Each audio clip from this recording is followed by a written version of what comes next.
Hi, Assassins. I'm Brooke. And I'm Cami. Welcome to Bookish Realms. We're just two girls who can't stop talking about fantasy books. Welcome to our deep dives of Assassin's Blade. Before we jump into our usual format, we want to take a moment to talk about the Assassin's Blade, how we'll be structuring our deep dives for this novella, and why we chose this reading order. The Assassin's Blade is the prequel to the Throne of Glass series. It's a collection of short stories that follow Celaena's life as Adarlan's assassin before she becomes the King's Champion. So, all of the events of this novella take place before the first book, Throne of Glass. For the Assassin's Blade, we're breaking each episode into one of the 5 novellas. So, these deep dives will consist of 5 episodes, starting with The Assassin and the Pirate Lord. And as always, the final episode will be a Maasverse Connections episode, where we'll break down all the major and minor links to the Maasverse that we find in this book. Now let's get into the question everyone argues about. When should you read this book? If you want to read the series in timeline order, you'd start with The Assassin's Blade and then move on to Throne of Glass. This gives you a nice, neat sequence of events. But keep in mind that if you read The Assassin's Blade first, you won't have any emotional connection to Celaena yet, since this would be your first introduction to her. We chose to read the series in what we call the emotional reading order, starting with Throne of Glass, then Crown of Midnight, and then The Assassin's Blade. In this order, it feels like you're going back in time, but by then, you already know Celaena. You've seen glimpses of her life as an assassin, but you don't get the full picture until The Assassin's Blade, which makes it hit so much harder. It also breaks up the series nicely because once you hit Heir of Fire, you're in a completely different setting. Plus, this is the order SJM herself recommends in the FAQ on her website. That said, honestly, it doesn't matter when you read The Assassin's Blade as long as you read it before Empire of Storms. Some people are going to have a fit when we say that. When this episode comes out, I'll make like a slide post of like, here is the different orders. And also here's the literal screenshot from, because there's 2 different things on her website. There's the Bloomsbury reading order, which like recommends it 4th. And then there's the SJM, what she said in an FAQ on her own website that she prefers. Now that we've covered the basics, let's get into it. This episode covers the first novella in The Assassin's Blade, The Assassin and the Pirate Lord. Just like in past episodes, our chapter summaries and character discussion are spoiler-free, but the rest of the pod will include spoilers for the entire Throne of Glass series. Also, this podcast is for mature audiences only. Cami, take it away, girl. Let's get into some chapter summaries. As a reminder, this is a non-spoiler section where we summarize the chapters we'll cover in this episode. So if you haven't read the entire series, but you have read The Assassin and the Pirate Lord, you can listen to this section. The first novella, The Assassin and the Pirate Lord, kicks off with Celaena Svardathian at a council meeting in the Assassin's Keep, the home of Rifthold's Assassin's Guild, led by none other than Arobynn Hamel, the king of assassins and Celaena's boss/master. He drops 2 big bombshells. One of their assassins, Gregory, has been captured, and worse, Celaena's mentor, Ben, has been killed. Furious that no one even tried to retrieve Ben's body, she gets into it with Sam Cortland, her longtime rival, before storming off to get the body herself. Fast forward 2 months, and Arobynn is sending Celaena and Sam to Skull's Bay to confront the pirate lord, Captain Rolfe. Why? To punish Rolfe because his pirates killed some of the guild's assassins. This novella is so Pirates of the Caribbean coded. Once they arrive, things take a turn. Disguised in her black cloak and hood, Celaena delivers Arobynn's letter, only for Rolfe to reveal the truth. Arobynn didn't send them for revenge. He sent them to strike a deal to expand the slave trade. And just like that, everything changes. Celaena's horrified, immediately confronting Sam, who swears he had no idea what Arobynn was planning. When Celaena sees the horrific conditions on the ships, there's no question. She has to do something. Despite their beef, Sam can tell Celaena's up to something. He pushes her to share and she reveals she wants to free the slaves. That night, they row out to the slave ships and inform one of the enslaved men, Dia, about their plan. Break the massive metal chain blocking the harbor so the ships can escape. The plan is risky, but they don't have many other options. Back on land, they start a full-on tavern brawl to distract Rolfe. But when they try to slip away to destroy the chain, Rolfe catches on and follows them. Celaena ends up fighting him, knocking him unconscious while Sam works to break the chain. Just as the chaos erupts, she loses sight of him. With pirates closing in, Celaena forces Rolfe to sign a letter ending the slave trade before finally finding Sam again. Welcome to character discussion. We have decided to switch up the character discussion just a little bit. From here on out, we will discuss who the characters are from this section of chapters, what we know about them, and one golden line, which is something meaningful or impactful the character says or does. Then, in the last episode for the book deep dive, we will go back and discuss the character's journey throughout the book and how they have changed. This section will continue to remain spoiler free. Let's get into it. Period. For this novella, we will be covering the characters Selena, Sam, and Rolf. I feel like every time I say his name, I don't know. I feel like something happens in my mouth where it feels so weird. It doesn't come out easy. No. It doesn't come out naturally. Rolf, I No. feel like I have to Rolf. put my whole, Yeah. my whole palate Like, into it. No, I feel that. I I feel like I have don't to feel throw correct. it out. Rolf. Rolf. Like, it's like barking. It's just Rolf. not to say. It's like you. Rolf. Rolf. Like, it literally sounds like that. We're leaving that in. That's funny. Please. That is so funny. Oh my gosh. Okay. We have to start with our girl, Selena Sardathian, of course. Selena is a Robin Hamel's right-hand woman and second in line to take over the Assassin's Guild in Rifthold.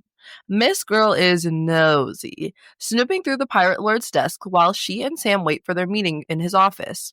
As Otterland's assassin, Selena must protect her identity at all costs, meaning masks, strategic outfits, and keeping a low profile. The only thing the world knows for sure, she's a woman, and that secrecy allows her to sneak into parties and stroll through Rifthold without raising suspicion. At the start of this novella, we meet an impatient, ruthless Selena, but as the story continues, she wins readers over when she helps free 200 slaves from Skull's Bay. She's disgusted that a Robin would even consider this deal, knowing it would tarnish the guild's reputation, showing just how much she values their standing at the keep. Selena's golden line from these chapters is when Ralph questions why she'd gone through so much trouble for the slaves. She hits back with, because if we don't fight for them, who will? What a queen. What a queen. We love her. Next up, we have Sam. Sam Cortland is an assassin at the Assassin's Keep, growing up alongside Selena under a Robin Hamel's care. His backstory? It's tragic. Sam's mother was sold to a brothel at just 8 years old, but climbed her way up to become the most successful courtesan in Rifthold. Sadly, when she was 28 and Sam was only 6, she was murdered by a jealous client. Since she had been one of a Robin's favorites, and he overheard that she wanted Sam to train under him, a Robin took the boy in after her death. So, from the age of 6, Sam has belonged to the guild. He's trained hard, but let's be real, he doesn't have Selena's skills to be a Robin's successor. And Selena, she never lets him forget it. She's constantly reminding everyone, especially Sam, that she's second in command, and she orders him around a lot, which unsurprisingly annoys him. There's definitely some jealousy and frustration bubbling underneath the surface, but despite their bickering, Sam still helps Selena with her plan to free the slaves, proving that he's got a solid moral compass, even if his life has been nothing short of traumatic. Sam's golden line? After Selena has been yelling for him, like, Sam, where are you? I want to make sure you're okay. He coolly responds, I figured you could wait a few moments, given that I saved the day and all. Like, okay, sorry, sir. And then next up, we have Captain Rolf, or better known as the Barking Dog. He is actually better known as the Lord of the Pirates, though, and he rules over Skull's Bay. Word on the street is that he's had plenty of wild adventures, so Selena expects him to be rough-looking and full of swagger. But when she meets him, he's not what she imagined. He's in his late 20s, lean and well-dressed, though not too flashy. Rolf didn't just inherit the title of Lord of the Pirates, he earned it the old-fashioned way, by killing every pirate who was better than him. One by one, he took them out until there was no one left to challenge him. One of the first things that Selena notices is the map on his palm and fingers. Legend has it that he sold his soul for it. And why would anyone trade their soul for a map? Good question. But this isn't any old map. It constantly shifts and changes, revealing storms, enemies, and of course, the location of treasure, which would be pretty handy for a pirate. Or at least it was. When magic was banned, Rolf's map stopped moving, meaning it's been useless for the past 8 years. And since he no longer has his soul, because he sold it, he's one of the biggest slave traders on the continent. So, to sum it up, Rolf, Lord of the Pirates, rules Skull's Bay, kill his way to the top, has a cursed map on his hands, and is a notorious slave trader. Rolf's golden line for this novella? Really, Rolf asks, because I'm the world's greatest pirate, and I'm afraid of a great number of people. That's how I've managed to stay alive for so long. Let's explore this world. Here we cover the main world-building elements that come up in the first novella of Assassin's Blade. We'll revisit these places and world-building elements in other episodes. For today, this section is not spoiler-free, so if you haven't read the entire series, please do not continue. But please come back when you have. World building for the Assassin's Blade will be mostly location-focused, since each novella takes us to a different place. So let's explore Skulls Bay. Skulls Bay is the coastal pirate town off the east coast of Aurelia. It's hot, it's dirty, and it's filled with pirates.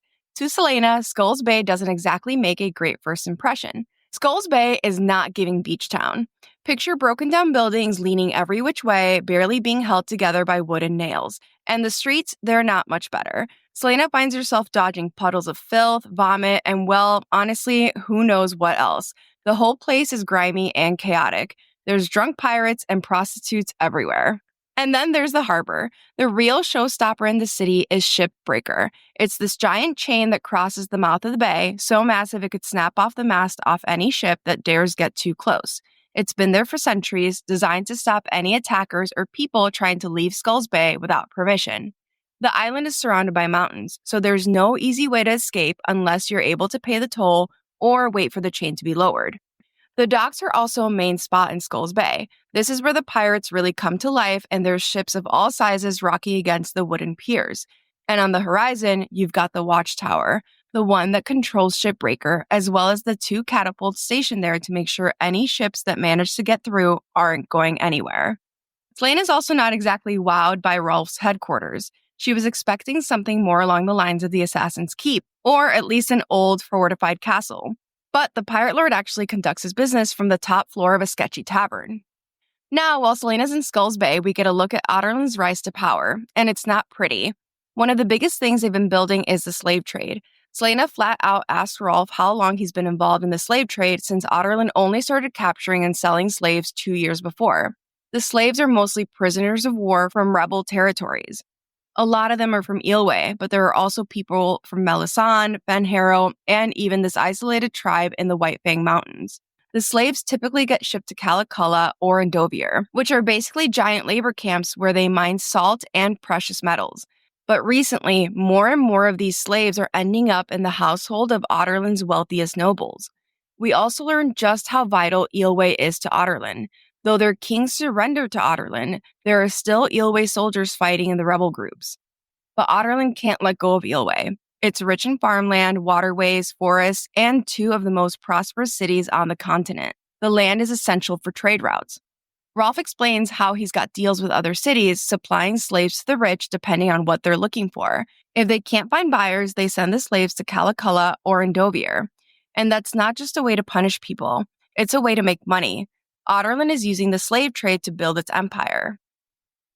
Welcome to our analysis and foreshadowing section, which is not spoiler-free. In this segment, we'll analyze key moments and break down parts of the text that tie into or foreshadow future events in the series. While we usually follow the flow of the chapters we're covering, for our Assassin's Blade coverage, we'll have a separate section at the end dedicated to how this novella connects to the end of the series. If you have not read all of Throne of Glass, please stop here to avoid any spoilers.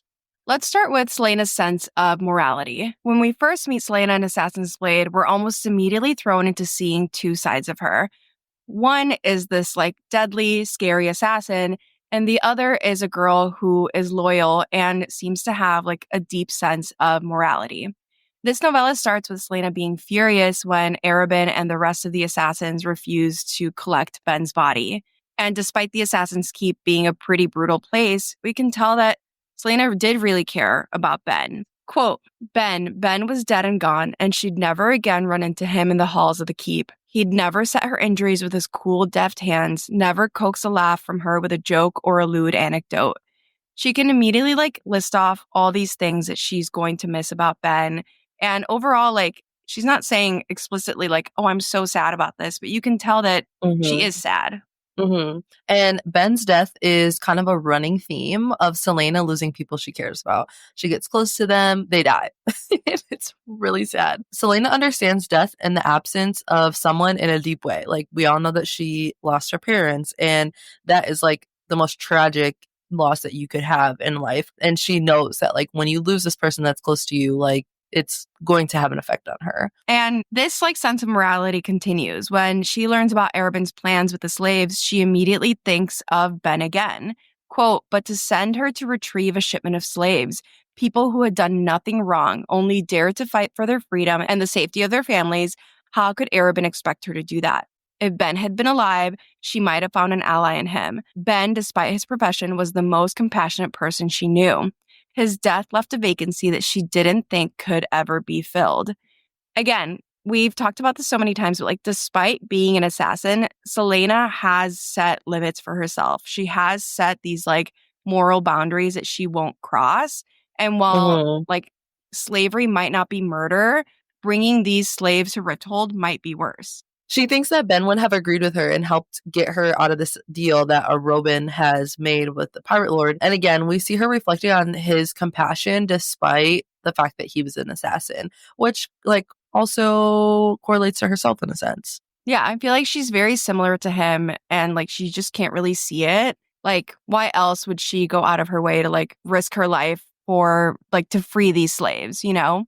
I feel like she has this thing where she like sees people very clearly. She can see someone's intentions very clearly, but she really does not see herself very clearly. And this sense of right and wrong is such a defining character trait for Selena. And when she sees the condition of the slaves on the ship, she can barely handle it. Quote, if this smell wasn't bad enough, the people in the cells, clinging to the bars or cowering against the walls or clutching their children, ripped at every shred of her being. She just can't stand this injustice. Like, she can't stand to see these children being treated like this. And we all know that she suffered just as much as a child, which I think magnifies like the impact that her seeing these slaves has on Selena. Yeah, she like really does know what it's like to be innocent and like be a child and like have it all ripped away from you essentially overnight, which like we don't get a lot of backstory of these slaves, but a lot of these slaves are prisoners of war or like rebels. So you know that like this shift in these people's lives happened just like hers, like overnight, basically. Things went to shit overnight. This sense of like right and wrong is what solidifies Selena's idea to create a plan to free these slaves. She sees all of this and immediately like the wheels are turning. Quote, it wasn't enough for Selena to ensure the deal fell apart. No, that wasn't nearly enough. Not when all these people were imprisoned here. Her blood pounded in her veins. Death at least was quick, especially when dealt by her hand. But slavery was unending suffering. Again, she has these very defined moral boundaries. And I think it's so interesting here that, like, to her, death is better than suffering, like long-term suffering, which is something that we see her go through in Kingdom of Ash. And the line, death at least was quick, especially dealt by her hand, but slavery was unending suffering.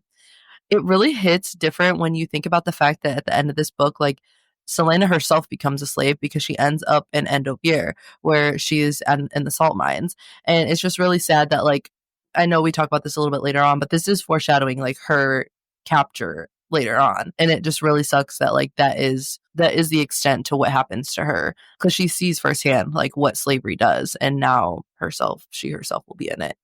When she tells Sam her plan, we get an inner look at her thought process too. Quote, I might do something as foolish as freeing the slaves, she said. Sam went so still that he might have been turned into stone. I knew you were thinking up something, but freeing them? I'm going to do it with or without you. She'd only intended to ruin the deal, but from the moment she walked into that warehouse tonight, she'd known she couldn't leave the slaves here. Rolf will kill you, Sam said, or Robin will, if Rolf doesn't first. I have to try, she says. Why? Sam stepped close enough that she needed to tilt her head back to see his face. We're assassins. We kill people. We destroy lives every day. We have a choice, she breathed. Maybe not when we were children, when it was a Robin or death, but now you and I have a choice in things we do. Those slaves were just taken. They were fighting for their freedom, or lived too close to a battlefield, or some mercenaries passed through their town and stole them. They're innocent people. And we aren't? Something icy pierced her heart at the glimmer of memory. We kill corrupt officials and adulterous spouses. We make it quick and clean. Those are entire families being ripped apart. Every one of these people used to be somebody. There is so much to unpack here, but both of them and how them being assassins has skewed their sense of right and wrong. I feel like she literally says, like, we have to try. There is, and this comes up so often with her, like, there is no alternative but to do the right thing. She has to do what she thinks is right. And Sam brings up that they're assassins as if like they already literally do bad things for a living. And he's like, they're just other people to us. Like we kill people all the time. I also like think it's like so interesting that she points out that she believes in choice, despite the fact that I think to some extent, even in this novella, choice has been taken from her. She knows that these are innocent people, while the people that her and Sam kill, or like all the people that the assassins kill, are corrupt officials or like people who are cheating on their wife or their husband. She points out that like she sees that difference and she understands that there's a difference there between what's going on with these slaves and what they do for a living. And Sam's comment kills me here too when he says, and we aren't. They were literally innocent children once too. Like they at some point had their innocence stripped, like kind of how we talked about earlier, and they were corrupted by a Robin and the life that they were basically like forced into when it was literally they had to be with a Robin and trained to be assassins or they were just gonna die. Like and we know that Selena technically did die in a sense, but it's really crazy and it's really sad that their innocence was just so like was stripped so young from both of them. And for Selena, she was 8, but Sam was 6 when his mom died. And that's really young. Those are babies. Literally. Like that's a baby to me. But I think also it's just this like running theme of like doing horrible things. Like it doesn't necessarily corrupt your soul because I think both of these characters, even from like the first few pages, they like have a deep sense of what's right and wrong. And I think it's interesting too, like when Rolf catches her, he also seems to question this like sense of right and wrong that she has. Quote, why go to so much trouble for the slaves? And she says, because if we don't fight for them, who will? She pulled a fountain pen from her pocket, signed the papers. That's our girl. Like that's her. I love her. Like this whole concept of her, like an assassin freeing 200 slaves, like it just gives us like such an inside look at who she really is deep down. She's our queen. She is our fire breathing bitch queen. And like also keep in mind, our sis was only 16. 16 during this novella. Like the level of emotional maturity is crazy here. Like at 16, I was not at that level. Like she is way beyond her years. But I think that also plays in hand with like her losing her innocence so young because she had no choice but to grow up, which in turn makes her emotional maturity higher. But I think there's also a part in here where like Selena notes like Rolf's face, like she could tell that he was like, oh, am I doing the right thing in a sense? Even though he doesn't outright say it, but his facial expressions and the demeanor that he takes like throughout this has her thinking like maybe this wasn't a first like thing for him. Maybe this was not something that he intentionally wanted to do. This was something that he just kind of had to do to make by. And we talk about this like a little bit later, but I feel like if they hadn't met under these circumstances, Rolf would not have been an ally at the end. Like, yeah, he also takes pause about all of this for sure. As Selena plots and plans on how to free the slaves, we get to see 2 other character traits that are so essential to who she is: scheming and hiding her fucking plans. The plotting Selena does in this novella is impressive, I will have to say. She sets herself up for success before she even knows what's going down. When they're waiting to meet Rolf for the first time, she steals his seal ring and memorizes his signature. Literally, like, just in case, because why not, you know? Like, why would you not think of that? I love that moment, like knowing how it ends, like knowing that at the end she's like, I have your seal ring. That little moment where she's like, I slipped something in my pocket. I'm like, oh. But like when she realizes she has to take action to help the slaves, she does think Sam definitely wouldn't help her. She'd have to find a way to get out of the deal on her own. Sam does like prove her wrong because he does help and she does end up sharing her plans with him. But this whole I'm going to go at it alone thing is so tied into the Selena we meet in Throne of Glass and in Crown of Midnight. And the events in Assassin's Blade solidify the thought process we see here. No one will help, you're on your own. And we like see this time and time again when throughout the series. And really, like, that's the reason why she gets locked up in the fucking box, because she simply just will not tell anybody. It's so, like, believe me, I cried when that whole thing happened. But then, like, when looking back on it, and I know you and I have had conversations about this, like, if she just wouldn't have been so fucking hard-headed during Empire of Storms, like, a lot of those events, like, would not have occurred. And that's honestly, like, I think she has so many positive traits, but that's literally the only negative thing about her, is that she thinks that, like, I can just do it on my own. Like, no, sister, you need help. You need to make sure that this plan has no fucked up things about it. And I think she needs people around her who like don't let her get away with it, which like Sam doesn't let her get away with shit in this novella. He like clocks that she is scheming and plotting like basically immediately. And he realizes that she's asking all these questions of Rolf for a reason. Quote, "Damn it, Selena." Sam slammed his fist onto the wooden floor. "Tell me the truth." "Why?" she asked, giving him a pout. "And how do you know I'm not telling the truth?" Sam got to his feet and began pacing the length of their small room. He undid the top button of his black tunic, revealing the skin beneath. Something about it felt strangely intimate, and Selena found herself quickly looking away from him. "We've grown up together." Sam stopped at the foot of her bed. "You think I don't know how to tell when you're cooking up some scheme? What do you want from Rolf?" If she told him, he'd do everything in his power to prevent her from ruining the deal. And having one enemy was enough. With her plan still unformed, she had to keep Sam out of it. Besides, if worst came to worst, Rolf might very well kill Sam for being involved, or simply for knowing her. I love this whole section. I love that he like knows her this way. You know, I really do. I think that's part of it. Like he doesn't let her get away with it because he knows her.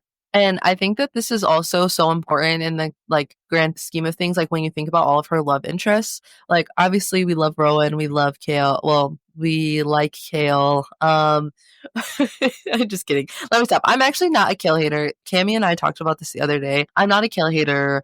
I just like hate some of the things that he does. But anyways, that's besides the point. But I think out of all of the people, they weren't able to see these schemes that she was like cooking up because they haven't seen it from when they were younger. And Sam is the only one that has like been able to have these tells from when they were both young. But we see that despite like Sam being right about her plotting something, Selena still continues to want to keep him out of it. And in this instance, it's because she fears that he'll ruin her plans and that he'll become collateral damage for her actions of freeing the slaves. And I feel like she's so good at like justifying to herself why people need to be kept at arm's length. Like she's so good at making the argument for this is why I'm not going to tell them.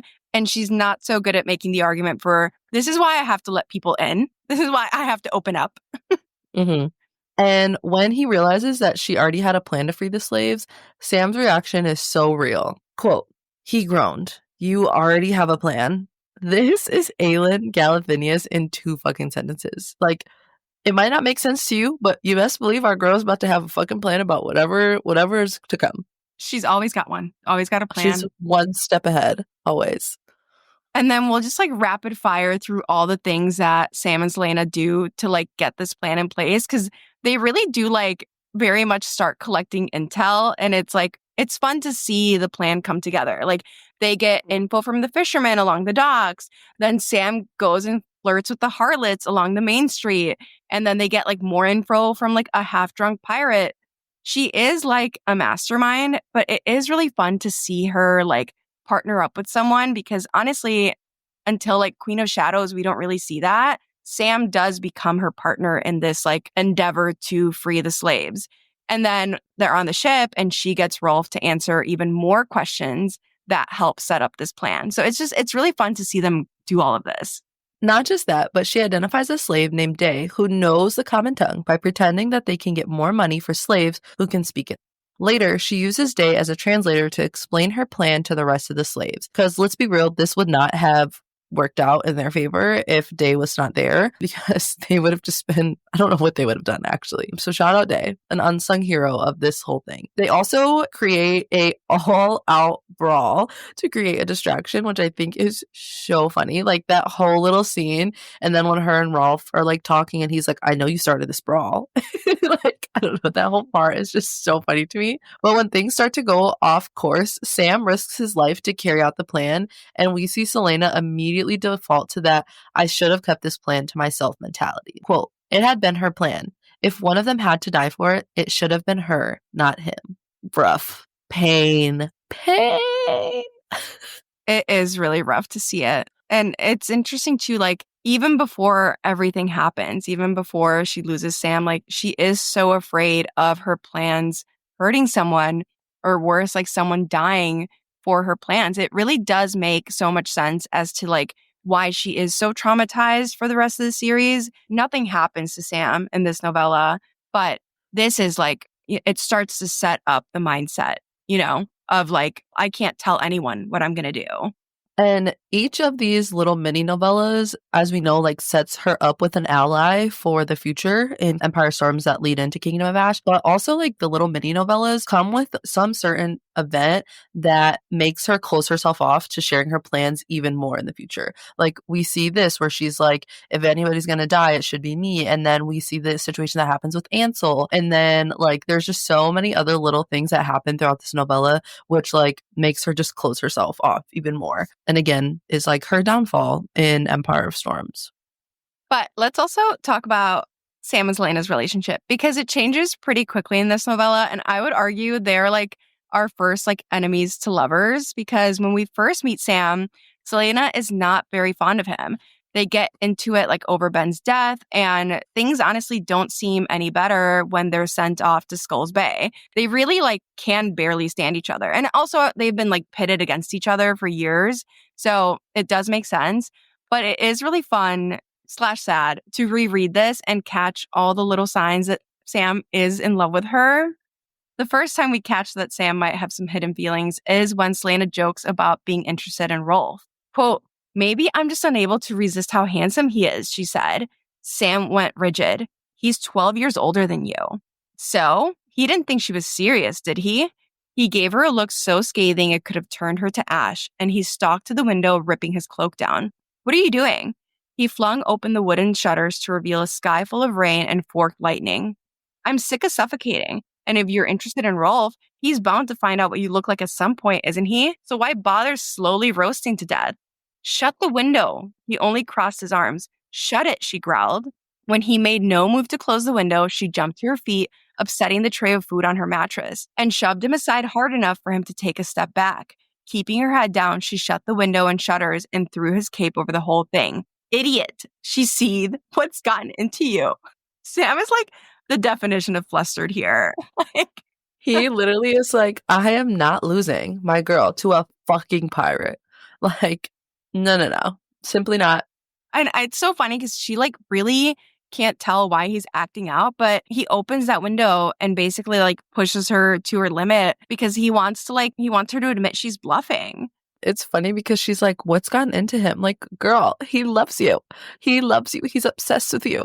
That's what's gotten into him.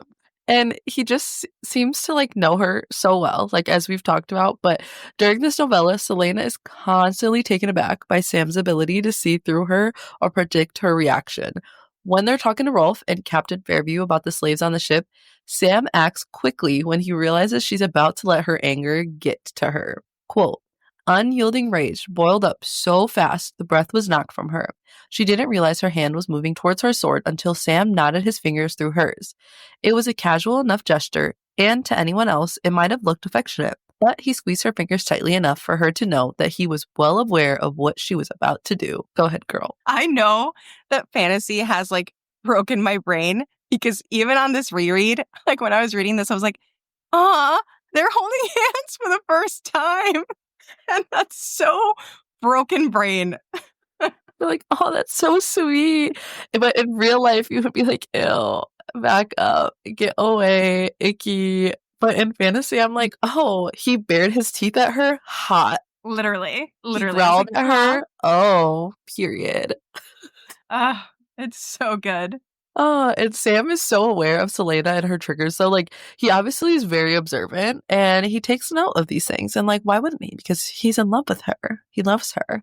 And this is also, like, when we start to see them break those physical boundaries. Like, it starts with the handhold and then it moves on to them, like, do they even actually fuck? I don't think they ever fuck. No. Oh, they don't even kiss, Remember? do they? They do. They do kiss. And she says, I think it's in Crown of Midnight, maybe. I don't remember. when she's making out with either Dorian or Kale, and she thinks about Oh, how yeah. she never went all the way with Sam. Oh, it's Kale. It's when her and Kale are about to Mhm. have sex for the first time. And she's like, I never did it with Sam, even though I wanted to, but I'm not going to let it. I'm not going to be too late again. Man, they should have been fucking. They should have been fucking. Actually, ew, no, because they're so young. They're really young. Never mind. Actually, just kidding. I take it But I back. think it's funny, like, this little crush is not one-sided because Otterland's assassin, Selena Sardathian, gets, like, a little flustered by seeing, like, a bit of Sam's skin. Quote, Sam got to his feet and began pacing the length of their small room. He undid the top button of his black tunic, revealing the skin beneath. Something about it felt strangely intimate, and Selena found herself quickly looking away from him. This is so 16 years old of her, like, oh, I can't like see this man's like skin. Like, It's like, I'm hot and bothered. yeah, she's like, I can't like, oh my God. But also, I think that we forget that Sam is beautiful. Like, quote, a wisp of cloud passed over the moon, illuminating the strong panes of his cheekbones and the curve of his lips, the kind of rare beauty that made his mother so successful. Get your man, girl. You don't describe, well, first of all, I never describe men like this, but you don't describe a man like this unless you're low key crushing. Like, he's beautiful. Also, I have you seen The Summer I Turned Pretty? I tried to watch it, but I never finished it. Yeah, I read the books when I was younger, which I think is the only reason why I watched the series. But I always picture Sam Cortland as the actor who plays Conrad in that series. Like if I never do fan cast, I never like assign like actors to like these characters, but this Sam Cortland is Conrad in The Summer I Turned Pretty. I have to look this up because I need to see what you're talking about. Oh, yeah. I could see that. Okay. Yeah. I could see that. I could see Thank that. you. Thank you. I could definitely I see that a agree. little bit. And then we get this like little bar scene, which is one of my favorite parts of this novella. They're trying to get all the pirates drunk so that they can start a brawl and create a distraction, but they're also getting a real touchy-feely. Quote, she banged her fist on the table, howling, and that wasn't entirely an act either. As Sam slipped a hand around her waist, his touch somehow sent a bright, hot flame through her. She had to wonder if he was still pretending too. These are the most fun moments of having a crush. They're those like little accidental, not so accidental touches where you're like, oh, I'm trying to feel if they like me too, or like, is this okay? Is this not okay? And it's just so cute. Like, it's such a cute little moment between them. I love it. And I also feel like Sam is like totally laying claim to her right here. They're in a bar full of like these drunk pirates, and he's very much like, okay, I'm going to put a hand around her waist. Like, all of these drunk pirates need to stay like off my girl, give her some space. And Selena's reaction tells us everything. His touch sends a bright, hot flame through her. She's like, ooh, sparks. Sparks are flying. He's definitely like putting the moves on. For sure. As he should, though, because, like, why would you not? Like, she's beautiful. And then we have the final scene. Selena's panicked after Sam gets caught in the collapse of the tower. She does finally find him, and they have another little moment. Quote, Sam smiled, his brown eyes turning golden in the dawn. It was such a Sam look, the twinkle of mischief, the hint of exasperation, the kindness that would always make him a better person than she was. Before she knew what she was doing, Selena threw her arms around him and held him close. Sam stiffened, but after a heartbeat, his arms came around her. She breathed him in, the smell of his sweat, the tang of the dust and rock, the metallic odor of his blood. Sam rested his cheek on her head. She couldn't remember, honestly couldn't recall, the last time anyone had held her. No, wait, it had been a year ago, with Ben, after she'd come back from a mission 2 hours late and with a sprained ankle. He had been worried, and given how close she'd come to being captured by the royal guards, she was more than a bit shaken. But embracing Sam was different somehow, like she wanted to curl into his warmth, like for one moment, she didn't have to worry about anything or anybody. Sam, she murmured into his chest. Hmm? She peeled away from him, stepping out of his arms. If you ever tell anyone about me embracing you, I'll gut you. This is so cute. I also like, she can't help herself. You know, No. she's like, she was so anxious about him being hurt or like potentially having died in this like collapse of the tower. And she's like, and we see this like so often with her. Like, she's like, before I knew what I was doing, or like before Selena could stop herself, like, she's just like, she just goes for it. I love it. Mhm. And the way she describes him here makes her losing him even sadder, like, to me, honestly. When she goes, "It was such a Sam look, the twinkle of mischief, the hint of exasperation, the kindness that would always, always make him a better person than she was."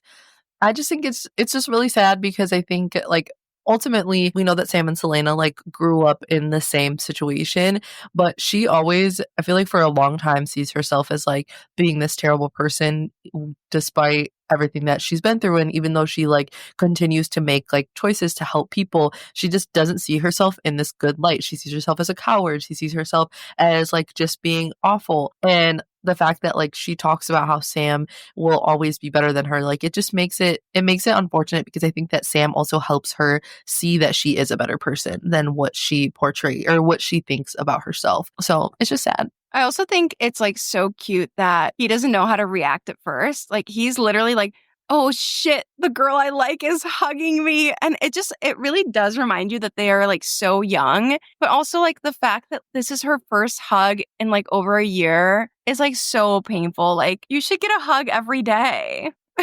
It reduces stress. Yeah. But of course, Selena couldn't let this moment, like, be for too long because in true Selena fashion, she threatens to gut him, which, like, why would she not? Like, I would expect nothing more from her. I feel like all of the relationships that she has in this series are, like, they all toy on, like, this so sweet, but also can be so violent. Like, when Rowan punches her in the face, like, her and Kale spar, like, her and Sam threatening each other. Like, it's so funny. Unfortunately, there is a lot of foreshadowing for Sam's death due to his closeness to Selena in this novella. Selena literally thinks he might be dead after the stunt with the tower, and we see that Sam is willing to put himself at risk to follow and support Selena. The first time that we see Selena start to question Robin is because of something Sam says, which adds another layer of foreshadowing, especially since Robin is ultimately responsible for Sam's death. Quote, Sam traced circles in the sand between them. I mean, why send the two of us here in the first place? His excuse for sending us here was a lie. We're not instrumental to this deal. He could have just easily sent two other assassins who aren't at each other's throat all the time. What are you implying? Sam shrugged. Perhaps Robin wanted us out of Rifthold right now, needed to get us out of the city for a month. A chill went through her. Robin wouldn't do that. Wouldn't he? Sam asked. Did we ever find out why Ben was there the night Greg Glory got captured? If you're implying that Robin somehow set Ben up to, I'm not implying anything, but some things don't add up, and there are questions that haven't been answered. We're not supposed to question Robin, she murmured. And since when do you follow orders? She stood. Let's get through these next few days, then we'll consider whatever conspiracy theories you're inventing. Sam was on his feet in an instant. I don't have any theories, just questions that you should be asking yourself too. Why did he want us gone this month? We can trust Robin. Even as the words left her mouth, she felt stupid for saying them. I don't like that when I'm reading that back again. I don't like that at all. Yeah. Sam has, I think, his own reasons for not trusting Arabin. And I think it's interesting because, like, this specific conversation doesn't ever get answered directly. Like, we don't get a follow-up on this, even at the end of this novella. Even, like, in Queen of Shadows, when, like, Arabin gets killed and we get more information about how he, like, set up Sam and he's, like, trying to set Selena/Aelin up. We don't get any follow-up on this of, like, what this was related to, even though this interaction makes you think that there is going to be some sort of, like, deep conspiracy about Arabin. Don't you think it's weird?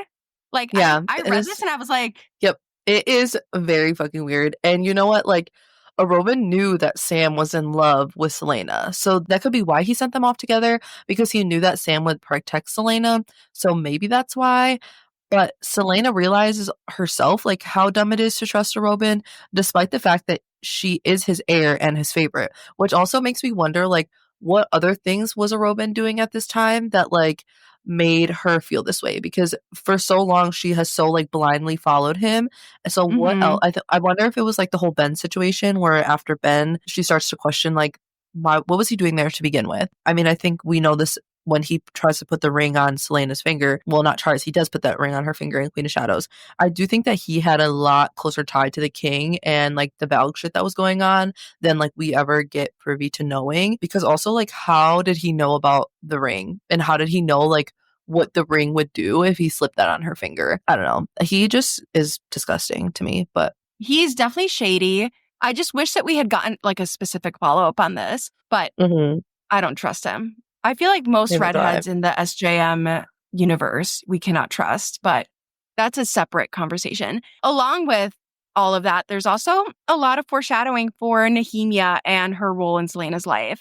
When Selena's on the slave ship, there are slaves using word marks in the same way that Nehemia uses them in Throne of Glass and in Crown of Midnight. Quote, some of the slaves even sketched invisible marks in the air, warding off whatever evil they thought she was. Like I just said, like Selena will be introduced to word marks specifically through Nehemia, and she will learn like the basics of using their magic because of her friendship with Nehemia.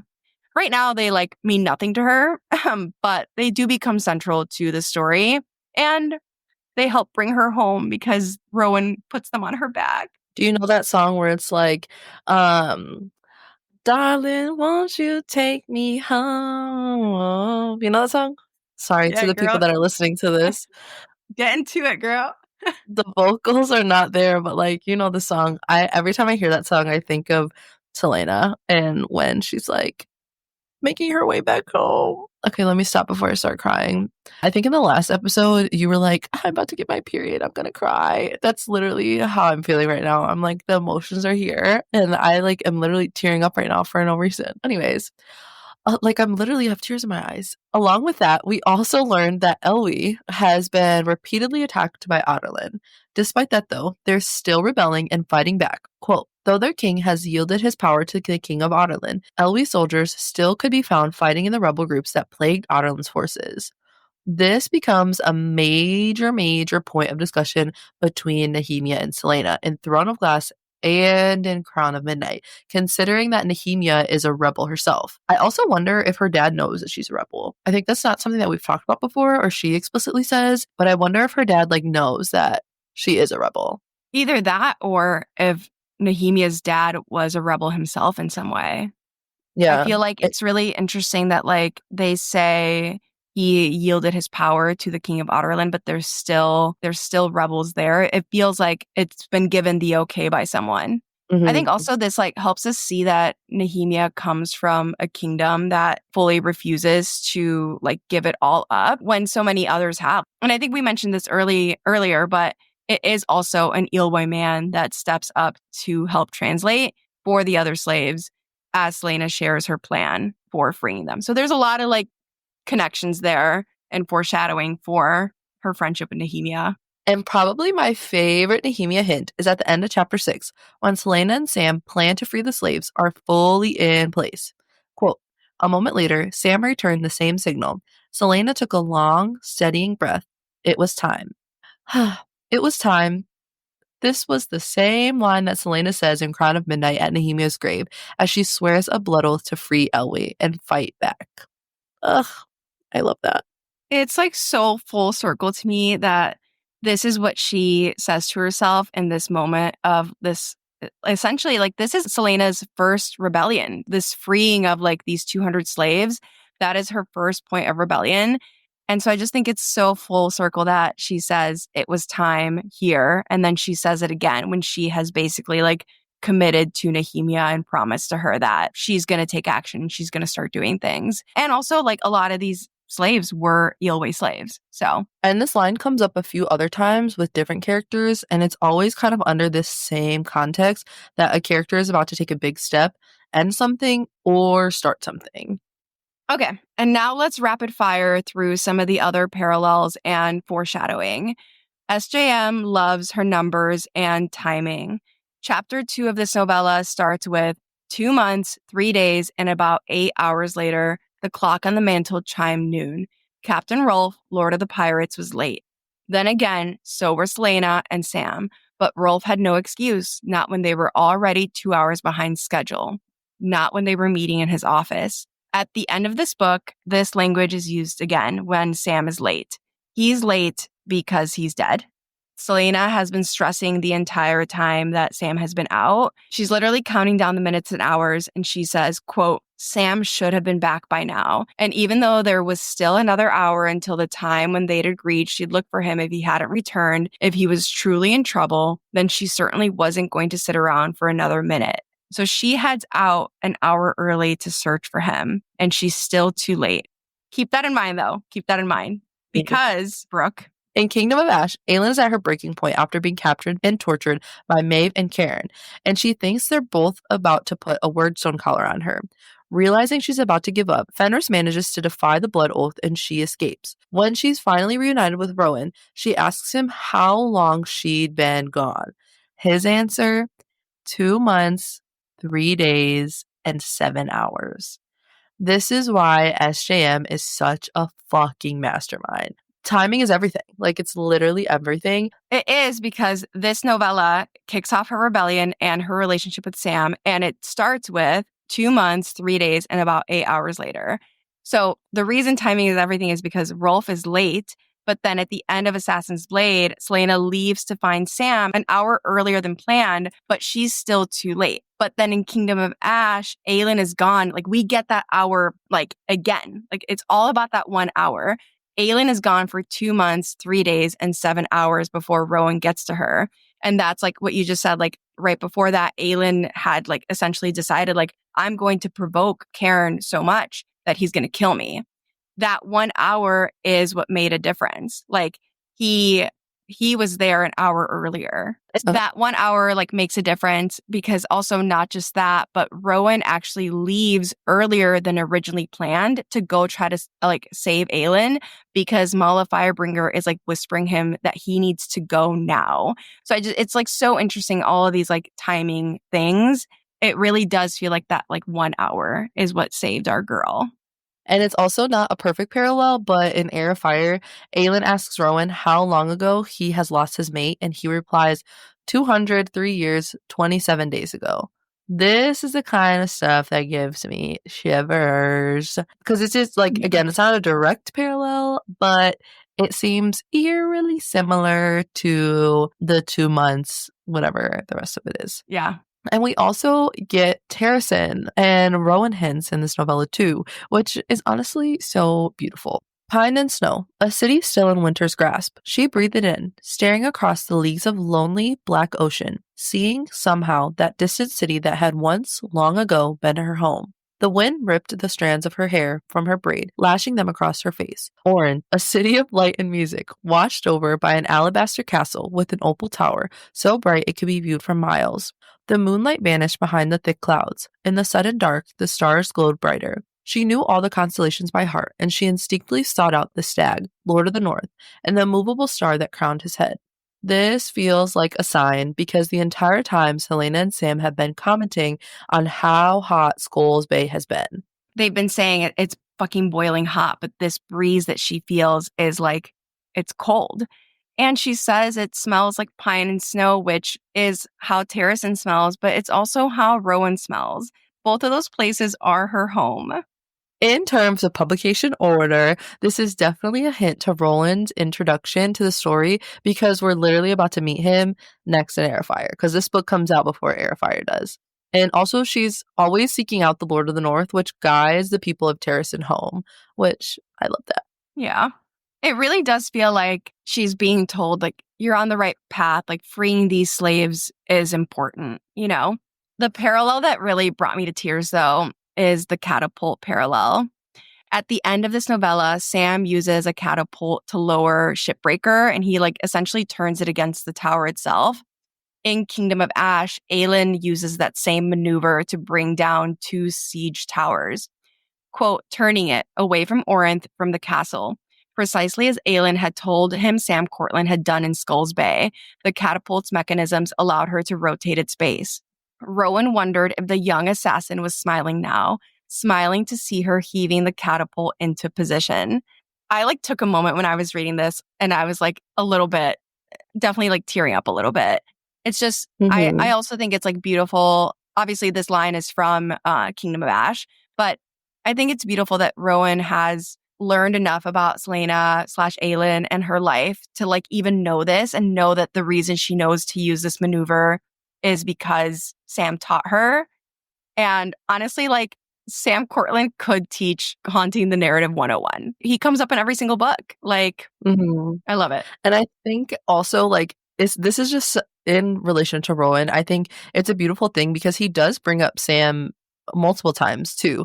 Like, and not in like a jealous, like, oh, that was her first love manner. It's more so like he appreciates the time that Sam and Selena had spent together, because I think that like a lot of the things that do happen with Sam and Selena helps her grow as a person. And I think that Rowan like appreciates that, and he constantly is like, or not constantly, but he does make multiple comments where he's like, I know the young assassin is proud of her and proud of who she has become. So I just think that's also like a sweet connection. Yeah. There's also a lot of foreshadowing for Selena being sent to Endovir in this novella too. The fact that we start Assassin's Blade with Selena freeing the slaves and ending it with her becoming one is really a stab to the heart with a knife and like twisting it, especially because we see how deeply impacted Selena is by the slaves. And she also mentioned several times that she would rather die than be enslaved. As the slaves are rowing towards Shipbreaker, Selena thinks, quote, freedom or death, because if Sam doesn't manage to lower that chain, the ship will crash against that chain and the slaves will die.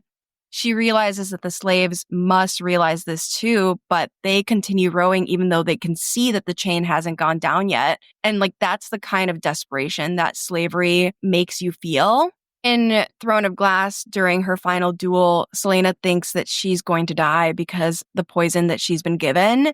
And in that moment, she also thinks this line to herself. She thinks freedom or death. And just like the slaves in this novella, Selena chooses freedom in that final duel. She continues to fight Cain despite being poisoned and being at like a huge disadvantage. And I feel like we did not go in to like find other times when this line comes up, like freedom or death.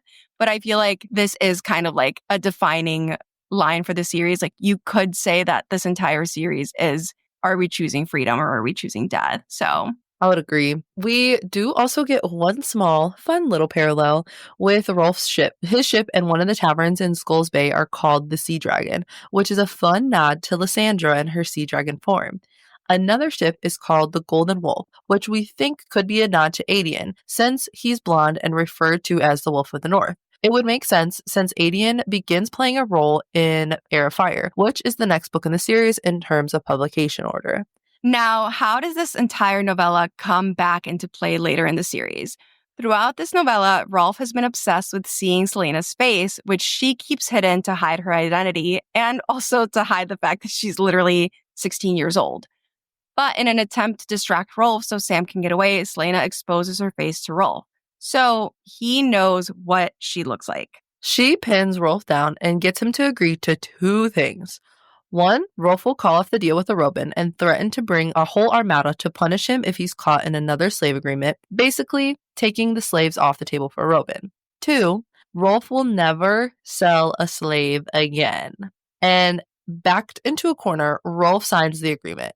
But he tells Selena that if she ever sets foot in his territory again, her life is forfeited, meaning she's dead.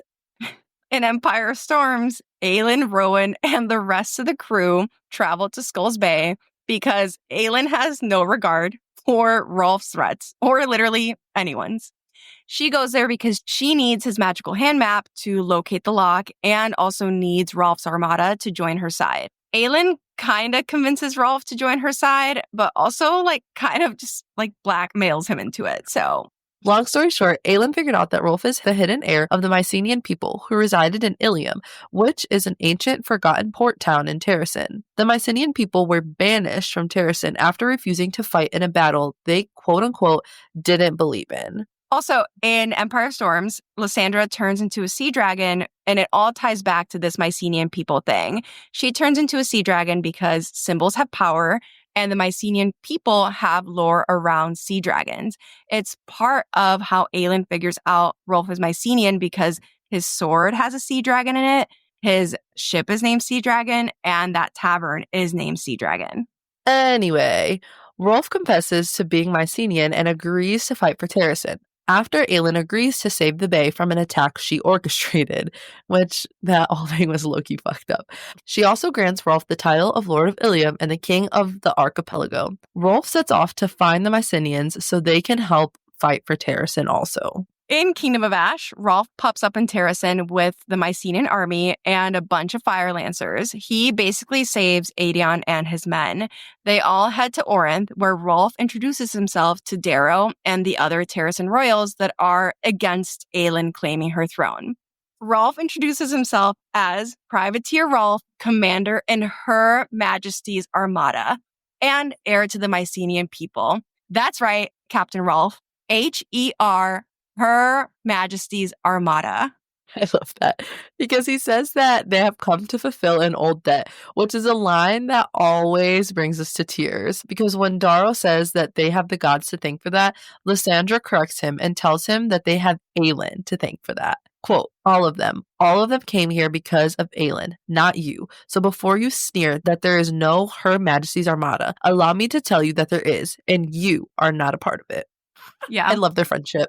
I love their friendship so much. Like, and while Rolf's novella doesn't perfectly fit into the acts of kindness won Aelin the war box, it is pretty damn close because would Rolf have helped Aelin if he didn't see her free those slaves?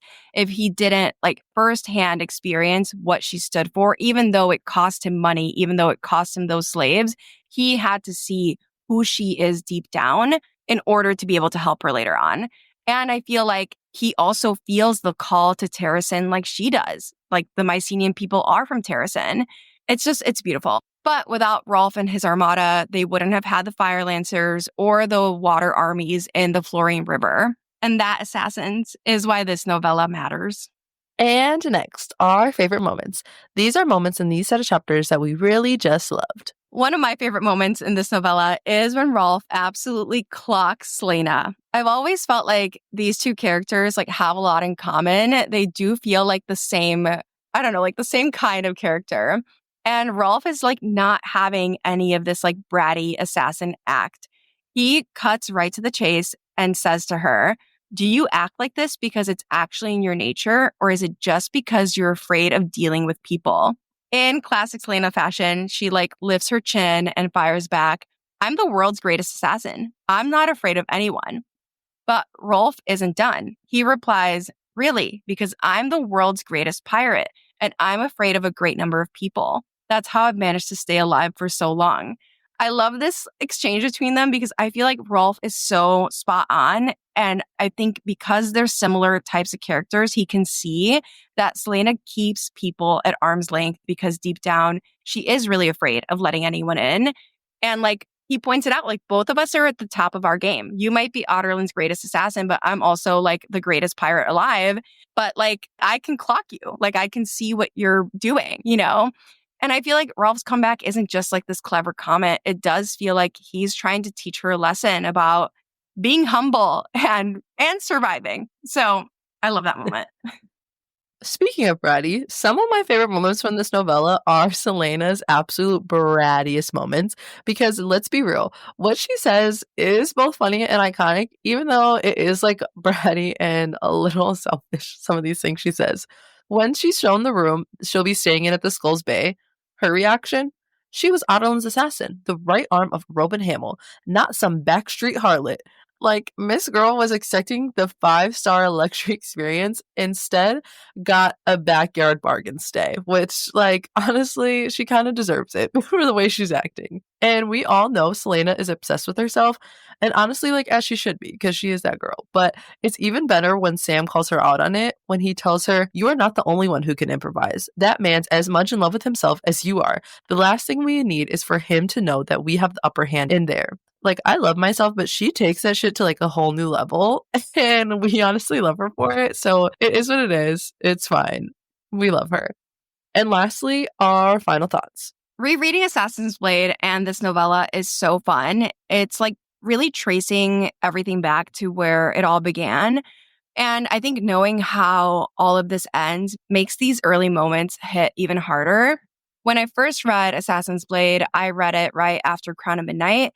And I really enjoyed like diving into Selena's backstory and her relationship with Sam. But you don't know how crucial these novellas become to like the overall story. And there's something like really emotional about seeing these characters like come full circle.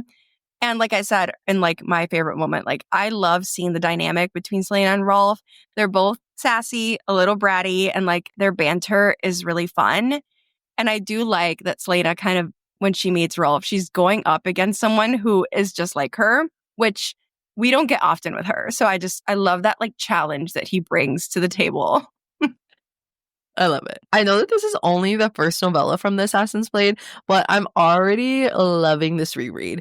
It's so fun to go back and look at Selena's journey and to just see like what she's been through to get where she ends up being in Heir of Fire and through the rest of the series. The first time I read this book, it was right after Heir of Fire, and honestly, I don't think I appreciated it as much as I could have because I was too busy. Like I kept hearing like Queen of Shadows is the best book, Queen of Shadows is the best book, and I was chomping at the bit to get to Queen of Shadows. I was like, let me just speed through this shit real quick so that I can get to the fun stuff. But out of all of the novellas, I think that this is my favorite because you really get to see Selena's growth from her being like this selfish, bratty person, even though she does like end up freeing the slaves or whatever, to being truly selfless in the sense where she is like willing to sacrifice herself. But I also love that Rolf ends up playing such a key role in the victory over Maven Erewhon, and that he learns to understand and respect Selena.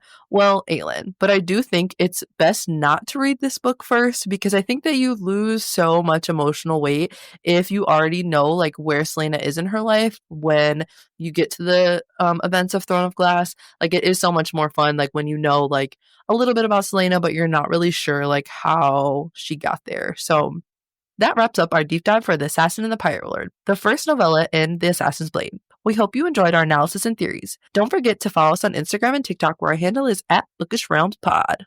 We'd love to hear your thoughts on this episode, so drop us a comment or send us a message. Also, leave us a rating if you like what you heard. It really helps us out. Join us next week when we continue our deep dive with the next novella in Assassin's Blade, The Assassin and the Healer. Until then, keep reading, Assassins. Bye!